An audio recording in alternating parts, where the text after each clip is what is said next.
The Wolf and the Lamb. One hot and sweaty day, a wolf and a lamb came to drink water from the same clear, fast-flowing stream on a rocky mountain. The wolf stood on higher ground, and the lamb was further down by the water. The wolf wanted to start a fight, so he accused the lamb of making the water dirty and not letting him drink. The lamb, scared, politely said that this was impossible because the water flows from the wolf down to him, so he couldn't have made it muddy. The wolf then said the lamb was a bad person because he had heard the lamb spoke badly about him 6 months ago.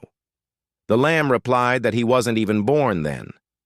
The wolf got angry and said if it wasn't the lamb, it must have been the lamb's father. And that made no difference.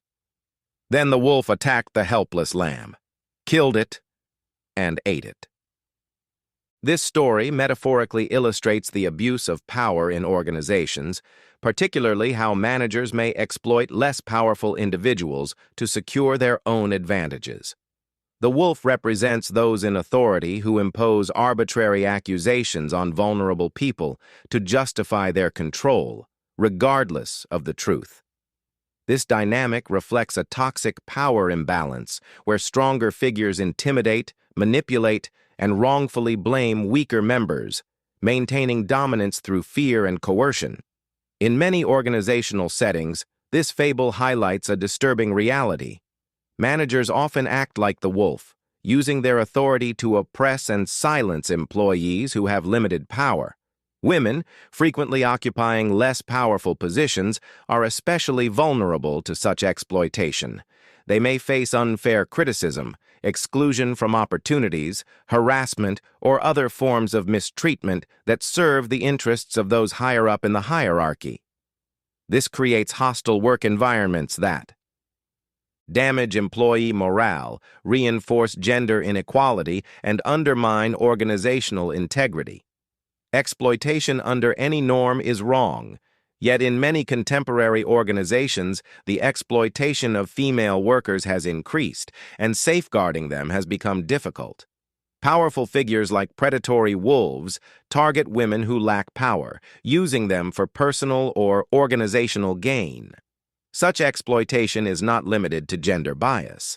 For example, some high-profile organizations have been exposed for using child labor, another clear act of abuse where the powerful prey on the helpless. This fable sends a strong message about ethical behavior within organizations. Leaders at the top must be fully aware of these predatory dynamics and take robust measures to eliminate unethical behavior. The revelation of such acts brings disasters to organizations, destroying reputations painstakingly built over many years in mere moments. Therefore, leaders should build fences to protect the sheep from predator-type wolves in organizations, ensuring vulnerable employees are shielded from exploitation. Ultimately, the tale of the wolf and the lamb serves as a cautionary metaphor urging ethical vigilance. Organizations must foster cultures of fairness, respect, and accountability. Without this, power imbalances and abuses will continue to thrive, eroding trust and damaging not just individuals, but the organizations themselves. The responsibility lies with leadership to create and enforce systems that prevent abuse and promote equality. The Fables lessons compel managers and leaders to recognize their influence and duty to act with justice rather than coercion. By doing so, they protect their employees, especially the most vulnerable, and sustain organizations built on ethical foundations, where nobody has to fear becoming the lamb to a wolf's cruelty. This fable illustrates some important metaphors to be discussed under organizational environment. Power and domination theory, Max Weber.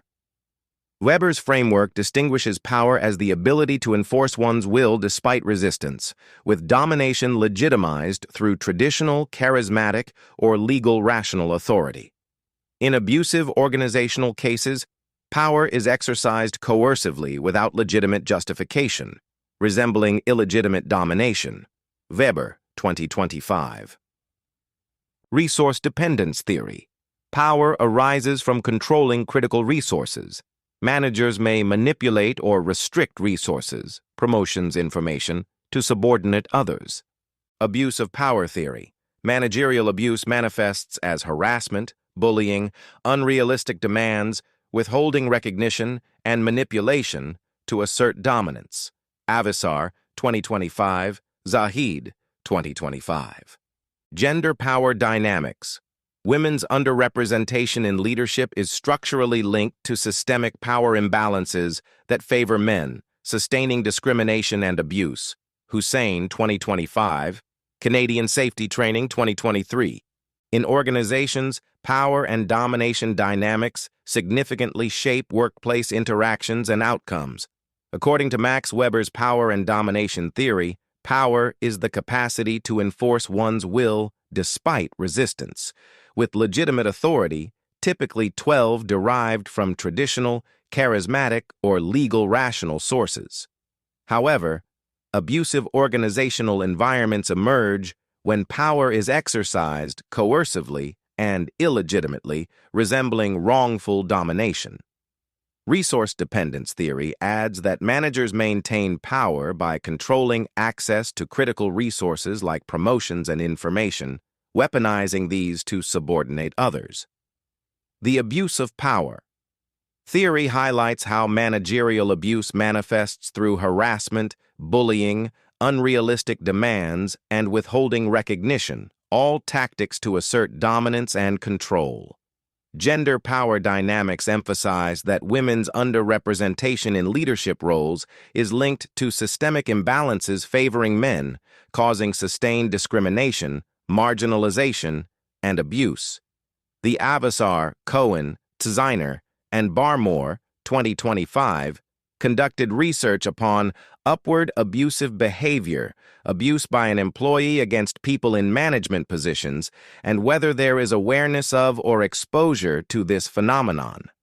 According to the research, they emphasized, while not common, abusive behavior from employees toward their supervisors can manifest through disrespectful conduct and inappropriate challenges to authority, creating a difficult work environment.